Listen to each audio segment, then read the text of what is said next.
आज ही कॉलेज में मेरे दोस्त ने मुझे बताया कि शनिवार को उसकी शादी है और उसने सभी ग्रुप की लड़कियों को बुलाया है। मेरी सहेली ने साफ साफ धमकी दे दी थी कि अगर हम इसे कोई और उसकी शादी में नहीं गया तो वो हमारी दोस्ती ख़त्म कर देंगी। सब लड़कियां प्लानिंग कर रही थी कि शादी में कौन से कपड़े पहनेंगी, लेकिन मैं तो यह सोच सोच कर उदास हो रही थी कि मेरे पास तो शादी में पहनने के लिए कपड़े ही नहीं थे। अगर पुराने कपड़ों में चली जाती तो मेरी गरीबी सबके सामने खुलकर आ जाती और मेरी गरीबी का मजाक बने, यह मुझे बिल्कुल पसंद नहीं था। वैसे तो मैं सरकारी कॉलेज में पढ़ती थी और मेरा मानना था कि सरकारी कॉलेज में पढ़ने वाली सारी लड़कियां मेरी जैसी ही होगी, लेकिन मेरा यह ख्याल गलत था। मेरे साथ पढ़ने वाली बहुत सी लड़कियां ऐसी थी जो बहुत ही अमीर घराने से ताल्लुक़ रखती थी। मैंने माँ को मना लिया कि शादी से 1-2 दिन पहले मैं कोई बहाना कर दूंगी और शादी में नहीं जाऊंगी। मैं जब घर पहुंची तो मैंने अपनी बड़ी बहन को दुल्हन के जोड़े में देखा। बहन को दुल्हन के ड्रेस में इसमें देखकर मैं हैरान हो गई। मैं बोली, दीदी आप इतना तैयार होकर कहाँ जा रही है? मेरी दीदी मुझे देखकर एकदम से घबरा गई, फिर बोली, कुछ नहीं, बस मैं नहाने जा रही थी। इतना कहकर वो बाथरूम में घुस गई। मैं अपने ही उलझन में उलझी हुई थी, इसलिए मैंने ज़्यादा ध्यान नहीं दिया और सर झुकाकर कमरे में गई। मैंने ना जाने क्या सोचकर अलमारी खोली। मैंने सोचा शायद कोई फुलस्तीन सूट ही निकल जाए जो मैं शादी में पहन सकूं। वैसे बात की उम्मीद तो बहुत ही कम थी, लेकिन मैं अलमारी के पास गई और अलमारी में सामने ही 2-3 नए सूट पड़े थे। सूट बहुत ही अच्छे थे, उन पर कढ़ाई भी की गई थी जो बहुत ही प्यारी लग रही थी। यह सूट मेरे तो नहीं थे, हो सकता है दीदी के हो। मैं खुश हो गई। मैंने सोचा दीदी से 1-2 दिन के लिए मांग लूंगी और शादी में पहनकर चली जाऊंगी। मैं दीदी के बाहर आने का इंतजार करने लगी, लेकिन दीदी थी कि बाथरूम से बाहर आने का नाम ही नहीं ले रही थी। मैं परेशान होकर कमरे से बाहर गई और इधर उधर टहलने लगी। अब मुझे हल्का हल्का गुस्सा भी आने लगा था। दीदी को बाथरूम में गए हुए पूरे 3 घंटे हो चुके थे। मैं बाथरूम का दरवाजा खटखटाने के इरादे में थी और आगे बढ़ी तो मुझे बाथरूम के अंदर से दीदी के रोने की आवाज़ सुनी। मैं हैरान हो गई, परेशान हो गई। आखिर ये सब क्या हो रहा है? मैंने दरवाजे पर दस्तक दी तो थोड़ी देर बाद ही दीदी बाथरूम से बाहर आई और मुझे लिपट कर रोते हुए बोली, देखो रूपाली, आज भी मेरी शादी नहीं हुई। मैं कितनी बदनसीब हूँ। मुझे अपनी दीदी की दिमागी हालत पर शक होने लगा। भला बाथरूम में किसकी शादी होती है? मैंने अपनी दीदी से पूछा, दीदी आपने नहा लिया? मेरी दीदी हमेशा की तरह सर हिलाते हुए अपने कमरे में चली गई। मैं भी दीदी के पीछे पीछे कमरे में गई। मैंने दीदी से कहा, दीदी मेरी सहेली की शादी है अगले हफ्ते, उसने मुझे स्पेशल दावत दी है। अगर मैं नहीं गई तो वो मुझसे नाराज़ हो जाएंगी। मेरी बात सुनकर दीदी मुझे हसरत से देखने लगी। बोली, देखो रूपाली, सब लड़कियां कितनी खुशनसीब है, हम ही बदनसीब है जो हमारी शादी नहीं हो रही है ना। हमारे लिए रिश्ते आते हैं ना, हमारी शादी होती है। दीदी की आदत थी कि चाहे कोई भी बात हो, दीदी घुमा फिरा कर बात अपनी शादी पर ले आई थी।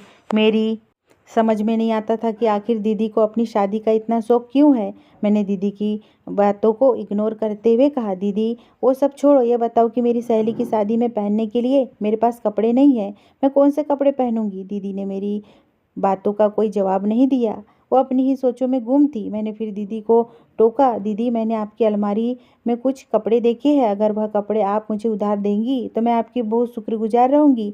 मेरी बात सुनकर दीदी के माथे पर बल पड़ गए। गुस्से में कहने लगी, खबरदार, जो तुमने कपड़ों को छुआ भी तो कपड़े मैंने अपनी शादी के लिए बना कर रखे हैं, तो मैं पता तो है ना कि हमारे घर के हालात कैसे हैं। अगर कल को मेरी शादी हो गई तो फिर मैं कपड़े कहाँ से लाऊंगी? मैं दीदी के सामने गिड़गिड़ाने लगी, प्लीज़ दीदी एक बार पहनने के लिए दे दो, एक बार पहनने को तो देख कर देखो, बिल्कुल भी ख़राब नहीं करूँगी। मेरी बात सुनकर दीदी, खबरदार, उनको हाथ भी लगाया तो मुझसे बुरा कोई नहीं होगा। ये सुनकर दीदी सर से पैर तक चादर ओढ़कर लेट गई।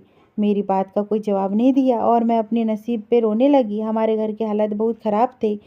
मेरी माँ फैक्ट्री में काम करती थी और मेरे पिता कई सालों से बिस्तर से लगे हुए थे, लेकिन उन्हें पैरालाइज अटैक हुआ था।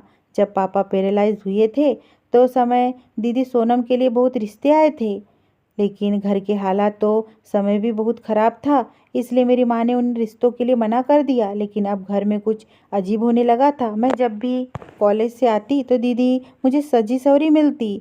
मुझे बहुत ही हैरानी होती, आखिर दीदी रोज़ दुल्हन की तरह तैयार क्यों होती है और बाथरूम में क्यों घुस जाती है। एक दिन मैंने अपनी दीदी का राज जानने की ठानी। तैयार हो रही थी तो मैं भी पहले से ही बाथरूम में छुप कर बैठ गई।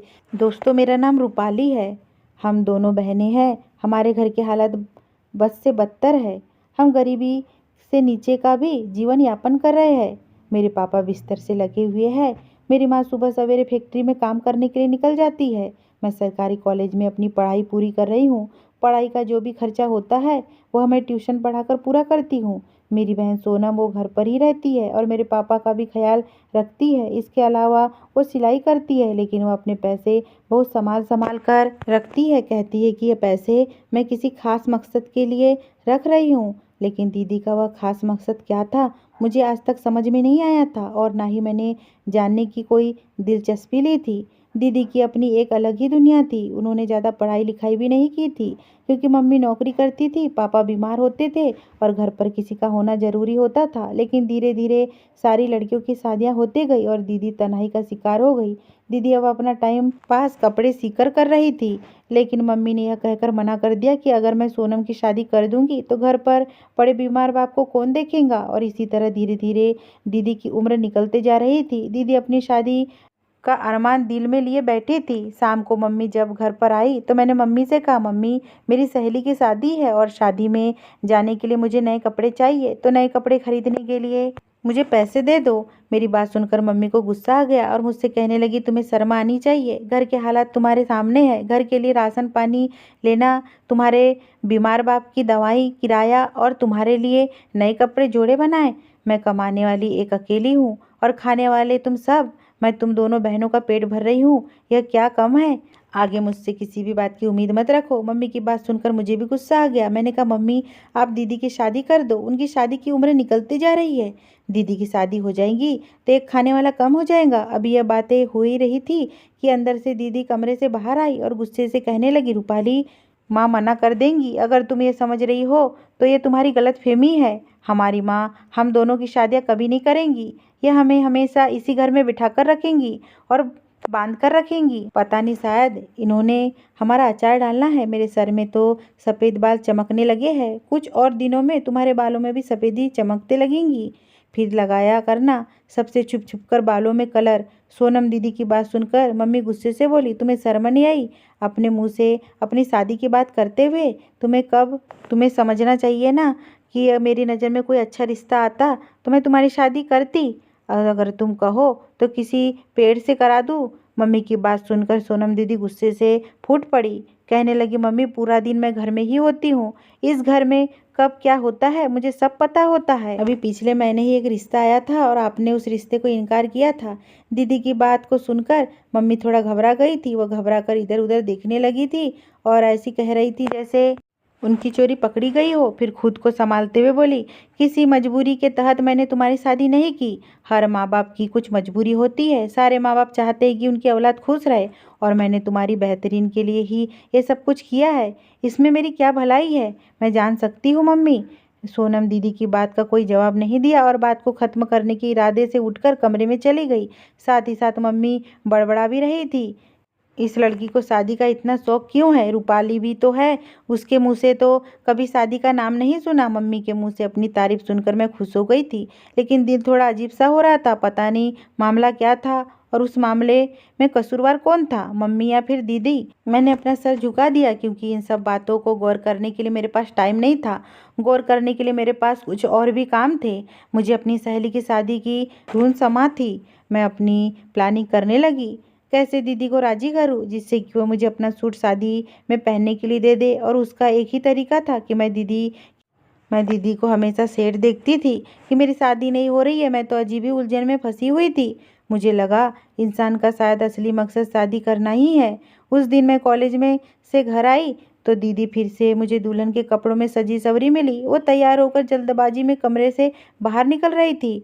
मुझ पर जैसे ही नज़र पड़ी वो एकदम से खुश हो गई और बोली, मैं कैसी लग रही हूँ? दीदी को ऐसे हालत में देखकर मुझे कुछ अजीब सा लगा, लेकिन मुझे दीदी से मतलब था, मुझे दीदी से कपड़े लेने थे, इसलिए मैंने झूठ मूठ का कह दिया, दीदी आप बहुत सुंदर लग रही हो। मेरी बात सुनकर दीदी शर्मा गई और शर्माते हुए बाथरूम में घुस गई। मैं कमरे में आई, यूनिफॉर्म बदल कर खाना खाने बैठ गई। अभी थोड़े ही देर हुई थी कि पापा के कमरे से आवाज़ें आने लगी। पापा बोल नहीं सकते थे लेकिन बात को समझते थे।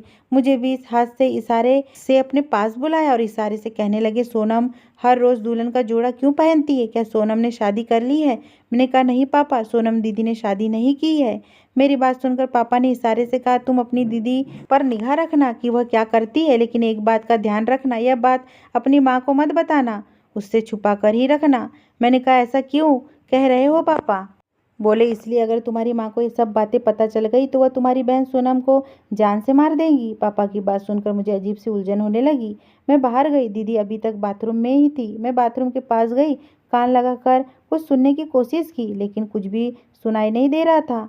ना ही पानी गिरने की आवाज़ आ रही थी, ना ही कोई हलचल थी। मुझे बहुत अजीब लग रहा था। फिर दीदी इतनी देर तक बाथरूम में क्या करती है, यही सोचते हुए मैं अपने बिस्तर पर लेट गई, क्योंकि अभी थोड़ी देर में ट्यूशन के बच्चे आ जाते, फिर मुझे आराम करने का समय नहीं मिलता। लेकिन दिमाग में अभी तक दीदी के ख्याल ही घूम रहे थे। मैंने सोचा अब दीदी बाहर आएंगी तो उनसे इस बारे में बात जरूर करूंगी। मेरे दिमाग में कई सवाल उठ रहे थे कि पता नहीं दीदी यह सब कब से कर रही थी। तभी तो पापा को सब कुछ मालूम है। हो सकता है मेरे कॉलेज जाने के बाद दीदी दुल्हन बनकर पूरे घर में घूमती है, इसलिए पापा ने आज मुझे यह बात कही थी। मामला बहुत ज़्यादा पेचीदा लग रहा था। मुझे मामले की तह तक पहुंचना था, लेकिन कैसे समझ में नहीं आ रहा था। बस वही एक ही जगह पर आकर अटक जाती थी कि आखिर दीदी ऐसा क्यों करती है। मैं ख्यालों में खोई हुई थी। अभी थकान भी नहीं उतरी थी कि ट्यूशन के बच्चे आने लगे। मैं उन्हें पढ़ाने के लिए बैठ गई। बच्चों को पढ़ाते पढ़ाते बच्चों की छुट्टी का टाइम भी हो गया, लेकिन दीदी बाथरूम से नहीं निकली। अब मुझे टेंशन हो रही थी। अब सारे बच्चे चले गए तो मैं बाथरूम के पास गई और ज़ोर ज़ोर से दरवाज़ा बजाने लगी, लेकिन अंदर से कोई आवाज़ नहीं आई। मैं दोबारा दरवाज़ा बजाने वाली ही थी, तभी मुझे अंदर से दीदी के रोने की आवाज़ सुनाई दी। दरवाज़ा खुला, दीदी बाहर आई। दीदी मुझे लिपट कर रोने लगी और कहने लगी, देखो रूपाली, आज भी मेरी शादी नहीं हुई। तुमने तो कहा था कि मैं बहुत प्यारी लग रही हूँ, लेकिन आज भी मैं नाकाम रही। आज भी मेरी शादी नहीं हुई। दीदी की बात सुनकर मैं बहुत ज़्यादा परेशान हो गई। मैंने दीदी से कहा, दीदी बाथरूम में आपकी शादी कैसे होगी? भला आपकी शादी के लिए हमें बाहर कोई रिश्ता देखना होगा, तभी तो तुम दुल्हन बन सकूंगी। मेरी बात सुनकर दीदी आंसू बहाने लगी और मुझे गले से लगाते हुए बोली, रूपाली, मम्मी हमारी शादी कभी नहीं होने देंगी, इसलिए मैं अपने तरीके से रिश्ता ढूंढ रही हूँ। अपने साथ साथ मैं तुम्हारे लिए भी रिश्ता ढूंढती हूँ। देखना एक दिन मैं हम दोनों के लिए रिश्ता ढूंढने में जरूर कामयाब होगी। यह कहकर दीदी कमरे में चली गई। मुझे दीदी की दिमागी हालत पर शक होने लगा। मेरी आंखों से भी आंसू आने लगे। ये उम्र ऐसी तो नहीं थी कि दीदी बहकी बहकी बातें करने लगे, लेकिन इंसान हालत के आगे मजबूर हो ही जाता है। हालात पता नहीं इंसान को किस दलदल में डाल देते हैं, पता नहीं चलता। मम्मी ने दीदी की पढ़ाई भी पूरी नहीं होने दी थी और दीदी के लिए आए हुए रिश्तों को भी मम्मी ने मना कर दिया था। इसलिए हो सकता है कि दीदी के मन में माँ के लिए गुस्सा हो। मैंने सोचा आज मैं मम्मी से अपने तरीके से बात करूंगी कि दीदी की शादी कर दो, नहीं तो वह दिमाग की मरीज बन जाएंगी। क्योंकि यह सच था, क्योंकि दीदी की उम्र भी निकलते जा रही थी और यही बात शायद उन्हें परेशान कर रही थी। मेरी उम्र निकल जाएंगी तो मेरी शादी नहीं होगी। शाम को मम्मी घर वापस आई, पापा के पास बैठी, फिर कमरे में चली गई। थोड़ी देर बाद नहाने के लिए बाथरूम में घुस गई। जब नहाकर वापस आई तो मैं मम्मी के पास बैठ गई और बोली, मम्मी आपका दिन आज कैसा रहा? मम्मी उदासी से बोली, रूपाली, मैं बहुत थक जाती हूँ। मेरा भी दिल करता है कि बाकी औरतों की तरह मैं घर पर बैठी रहूँ और घर संभालूं। मेरा पति बाहर से पैसे कमा कर लाए और मेरे हाथ पर अपनी कमाई रखे, लेकिन शायद मेरे नसीब में सुख नहीं था। अचानक से मैंने मम्मी से पूछा, मम्मी आपको बेटे की कमी महसूस होती है? मेरी बात सुनकर मम्मी बोली, इतनी कमी महसूस होती है कि शब्दों में बता भी नहीं सकती। मुझे तुम दोनों पर भी कोई ऐतराज नहीं है, लेकिन बेटे की कमी हमेशा ही रही है। क्योंकि अगर मेरा बेटा होता तो मुझे सड़कों पर धक्के खाने नहीं पड़ते। मम्मी की बात सुनकर मैंने कहा, मम्मी इस तरह आपको एक बेटा मिल जाएगा। मैंने अपनी तरफ से बहुत ही बड़ी और बहुत ही अकल की बात कही थी, लेकिन पता नहीं क्यों मेरी बात सुनकर मम्मी के माथे पर बल पड़ गए। गुस्से में बोली, रूपाली, मैं देख रही हूँ कि आजकल तुम भी अपनी बहन के नक्शे कदम पे चल रही हो। तुम्हारी जुबान पे हर वक्त शादी का शब्द होता है। तुम्हारे अंदर भी बेशर्मी नहीं रही। फिर खुद को थोड़ा शांत करते हुए बोली, मैं तुम दोनों बहनों की शादी बहुत ही सोच समझ कर और बहुत ही अच्छी जगह करूंगी।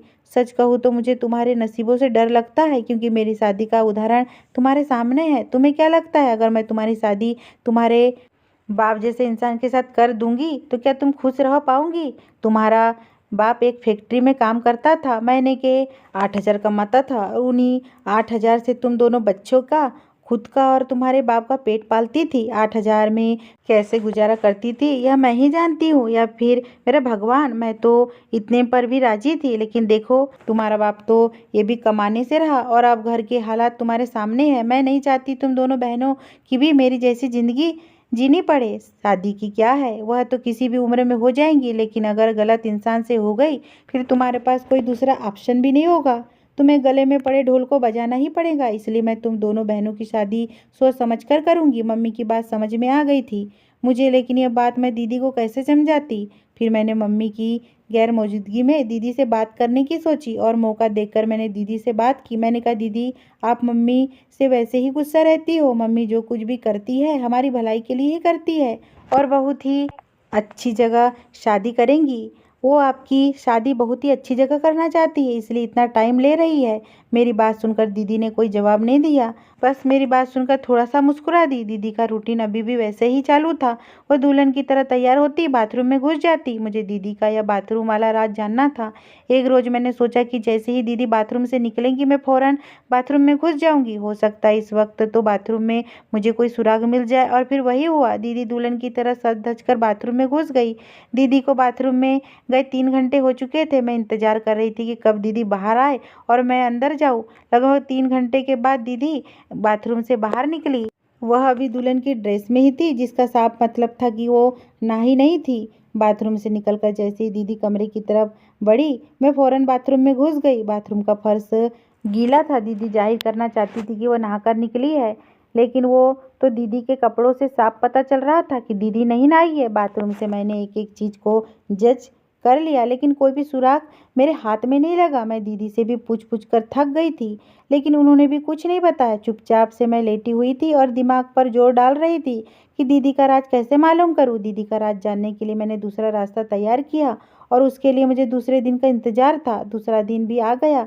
मैं कॉलेज गई। कॉलेज से सब लड़कियां शादी को लेकर बहुत ज़्यादा उत्साहित आपस में बातें कर रही थी। हम ऐसे तैयार हो गए, ये कपड़े पहनेंगे, ये करेंगे, वो करेंगे, लेकिन मैं तो उदासी से एक कोने में बैठी हुई थी। मेरे पास अपनी सहेली की शादी में पहनने के लिए कपड़े ही नहीं थे। शादी में जाने का मेरे पास एकमात्र यही जरिया था कि मैं दीदी का राज जान लूँ और दीदी को ब्लैकमेल करके उनसे कपड़े ले लूँ। लेकिन जैसे ही मैं घर आई तो दीदी को देखते ही मेरा सारा मूड खराब हो गया, क्योंकि आज दीदी दुल्हन बनी नहीं घूम रही थी। वैसे तो रोज ही दुल्हन बनी होती है, और आज आराम से सिलाई कर रही थी।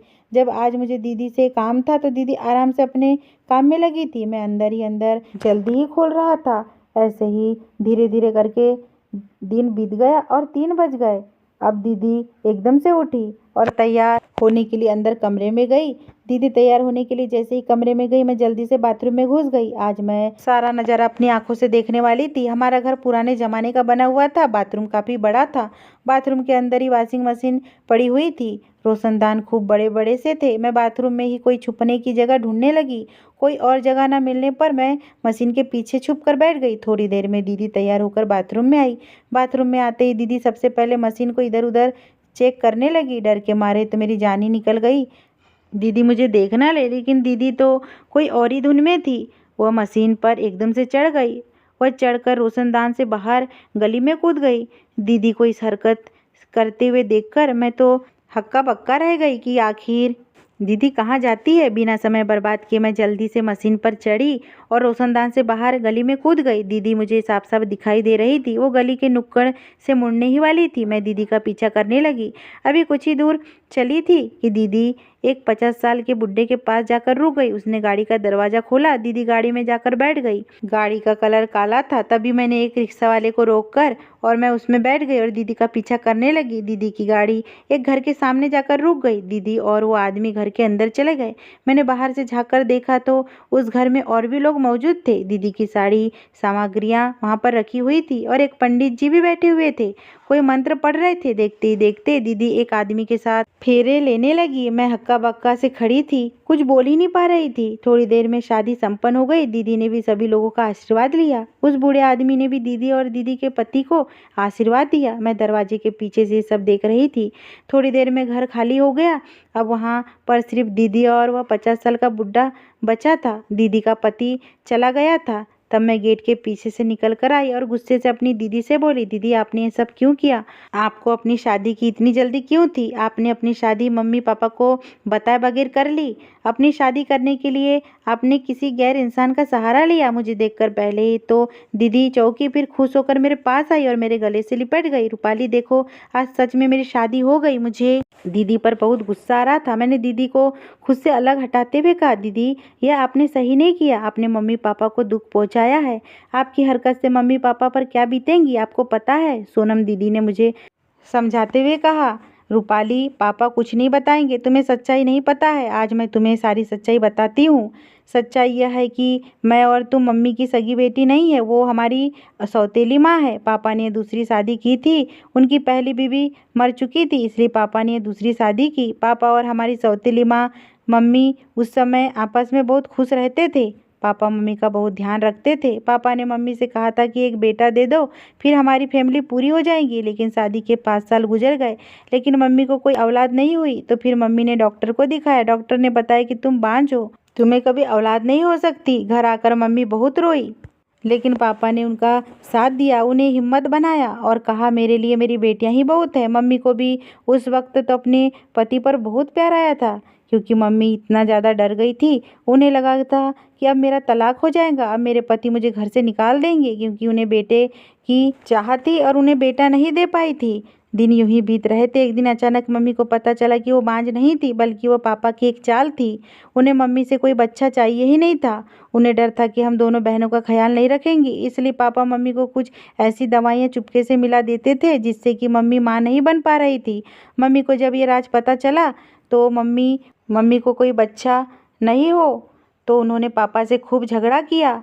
इतना झगड़ा किया कि घर छोड़कर जाने की धमकी दे डाली। पापा पर इस बात का इतना असर हुआ कि उनका ब्लड प्रेशर इतना ज़्यादा हाई हो गया कि वो पैरालाइज हो गए और वो फिर बिस्तर से लग गए। अब मम्मी मजबूर थी, क्योंकि वो पापा से कुछ कह नहीं सकती थी, लेकिन कुछ नहीं कर सकती थी। लेकिन उन्होंने ठान लिया था कि वो पापा से इस बात का बदला ज़रूर लेंगी। अगर वो पापा से बदला नहीं ले सकती तो उसका बदला वो पापा की बेटियों यानी हम दोनों बहनों से लेंगी। हम दोनों बहनों की शादियाँ नहीं होने देंगी। पापा की दहलीज पर ही बिठाकर हमें बूढ़ा कर देंगी। मम्मी ने अपने दिल की यह भड़ास अपने पापा से निकाली थी, क्योंकि उनके पापा ने ज़बरदस्ती उनकी शादी 2 बच्चियां के बाप से कर दी थी। गुस्से में आकर मम्मी ने अपने माँ बाप से रिश्ता तोड़ लिया था। लेकिन जिस दिन मम्मी को पापा के बारे में सब कुछ पता चला था, उस दिन मम्मी एक बार फिर अपने माँ के घर गई थी और अपने पापा को सारी बात बताई थी और यह भी कही थी कि इस बात का बदला उनकी बेटियों से लूँगी, उनकी कभी शादी होने नहीं दूंगी। ये जो इंसान तुम्हारे सामने खड़े हैं,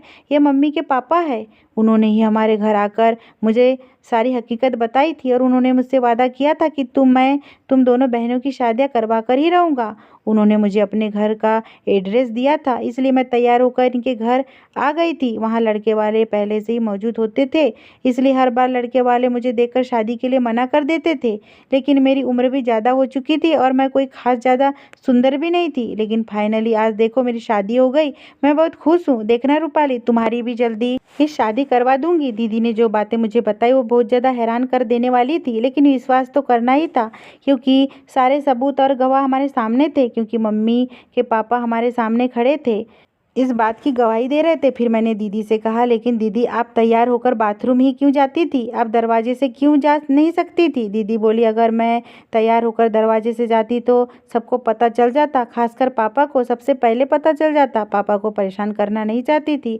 और दूसरी बात, हमारे बाथरूम का रोशनदान खेतों की तरफ खुलता है, इसलिए मुझे वहाँ से जाते हुए कोई देख नहीं सकता था। मुझे डर था कि अगर मुझे किसी ने जाते हुए देख लिया और मम्मी को बता दिया तो मम्मी मेरी जान ले लेंगी या फिर मुझे घर में कैद कर देंगी।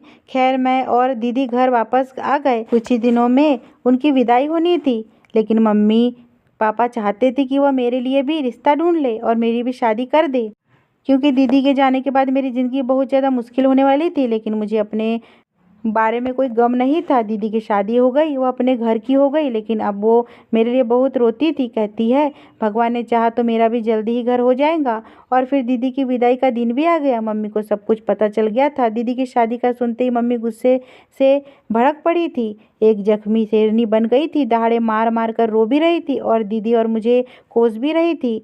खैर दीदी तो विदा होकर अपने ससुराल चले गई। अब मम्मी के गुस्से का निशाना मैं बनी हुई थी। वह हर वक्त गुस्से में रहती है, मुझे हर तरह से परेशान करने की कोशिश करती है, लेकिन मैं चुपचाप उनकी सारी बातों को सहन कर लेती हूँ, क्योंकि मैं खुद को मम्मी की जगह सोचती हूँ तो मुझे लगता है कि मम्मी के साथ जो भी हुआ वह भी गलत हुआ था। तो आखिर उन्हें अपना गुस्सा निकालने का तो हक है। हो सकता है कि मम्मी का गुस्सा कभी प्यार में बदल जाए, उनके अंदर ही भड़ास कभी निकल जाए और उनके अंदर मोहब्बत के फूल खिल जाए। इंतज़ार में हूँ और इंतज़ार के सिवा कुछ नहीं कर सकती।